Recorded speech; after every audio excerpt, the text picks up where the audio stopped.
Tamarack man kept the police baton he used in January 6th attack as possible trophy.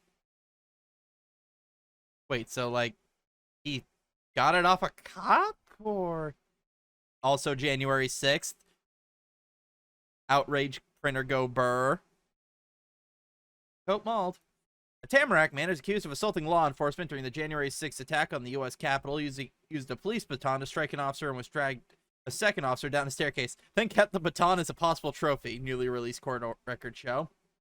Using a series of vivid still photographs from police body-worn police cameras and news footage, as well as evidentiary documents contained in federal court filings, the Department of Justice accused Mason Joel Corson, 26, of participating in one of the most violent attacks on police in the failed attempt to stop the certification as Joe Biden as winner of the 2020 presidential election. Prosecutors argued that before a federal judge that Corson posed too serious a threat to the public to be released on bond, and the judge's hearing the evidence agreed, court records show. I find it significant that Corson kept the baton with which he assaulted the officer, U.S. Magistrate Judge Jared M. Strauss wrote in a December 23rd detention order issued in federal court in Fort Lauderdale. Whether he intended to keep it as a trophy or memento, I cannot determine. However, the fact that Corson kept the weapon over the course of the last year is not emblematic of someone who had remorse or has come to regret his actions after the passion of the moment had subsided. I wonder how long ago he had gotten arrested. Because, I'm just saying, if he got arrested like January 10th, and then, yeah, he couldn't get rid of the damn thing. For all these reasons, I find that his character and history provide significant doubt for whether he would respect and abide by the conditions of the bond that I could set.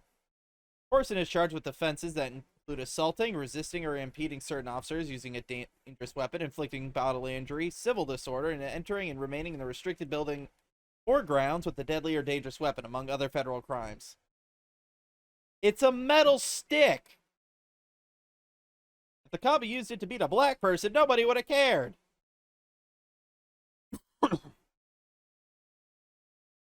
Court filings show Corson left Florida with a friend on January 4th, 2021 to attend the Stop the Steal rally held by then-President Donald Trump in Washington, D.C. Two days later. At the rally, Corson posted a picture on social media with the caption, "I'm here to hashtag stop the steal." Not how hashtags work, buddy. According to Trump's false claims that he won the election. After the rally, prosecutors said the Corson participated in a violent assault of a D.C. Metropolitan Police Department officer who was beaten with a baton, flagpole, and a crutch. Motherfucker got beat up by a cripple. Our best and brightest, ladies and gentlemen. That same afternoon, Corson participated in the heave-ho effort to storm the Capitol in an area of Lower West Terrace Tunnel leading to the building, according to the government. During Corson's baton attack on police, he wore a gray Oakley jacket, a red Trump beanie, sunglasses, black gloves, and a thin blue line USA face and neck covering while carrying a dark-colored backpack, prosecutors said. Fed! Sorry, something in my throat. Fed. That just screams federal agent. Come the fuck on. During his post-Miranda statement to the FBI, Corson admitted to exchanging blows with officers and to attacking the officers with the baton, Strauss wrote. He also said he felt striking the officers was, quote-unquote, justified. Oddjob wasn't a cripple, was he? I thought he was just short. I haven't watched or played GoldenEye in forever. I don't remember. Corson told agents that the scene on the Capitol grounds was like being in a, quote-unquote, war zone, and that he felt like he was engaged in Oh my god, the LARPing. Bro. Oh, Jesus Christ. What a fucking dork. Despite his thin blue line face covering, seemingly showing support for law enforcement, I mean, I guess, he stated that he felt these officers were not thin blue line, but rather were traitors, wrote Strauss. What's the difference? Anti-police bias aside. On December 14th, around 10 FBI agents, along with a SWAT team, executed a search warrant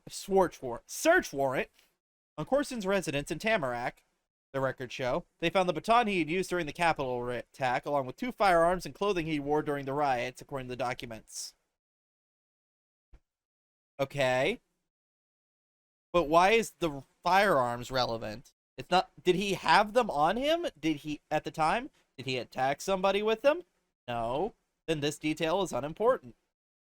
Corson, a father and businessman who sells audio equipment, has a criminal history that includes several arrests between 2013 and 18, including bust for battery, grand theft, and resisting arrest without violence, the records show.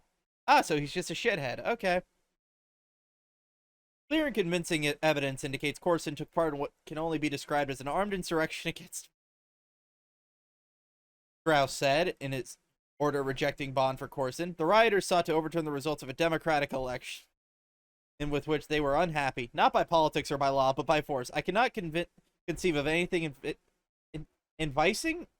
I don't know. Vincing? I don't know if that's a word. A greater disrespect for the rule of law. Corson is currently being held in federal custody in D.C., records show.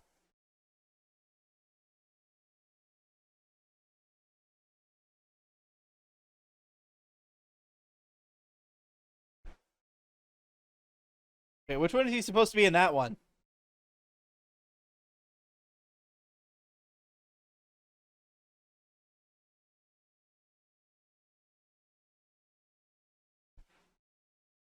I don't know why, but all I can think of while watching this is I just hear, do you hear the people sing from fucking Les Mis? I don't know what that says about me. All I know is I'm probably already on several government lists, so what's 4 more? I'm not even going to read the Reddit comments because, no.